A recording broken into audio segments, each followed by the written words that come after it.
সাক্ষাৎ ভগবৎ প্রণীতম। ধর্ম তু সাক্ষাৎ ভগবৎ প্রণীতম। এটা আমি সংস্কৃতিতে বলছি।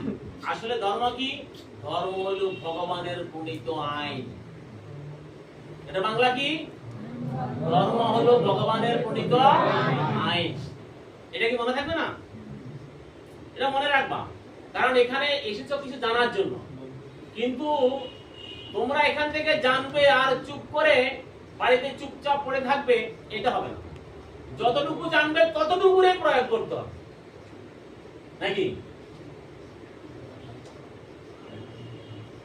চৈতন্য মহাপ্রভু বলতে, যাকে দেখো তাকে কহ কৃষ্ণ উপদেশ।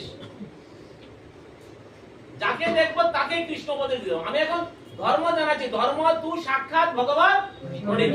ধর্ম হলো ভগবানের প্রণীত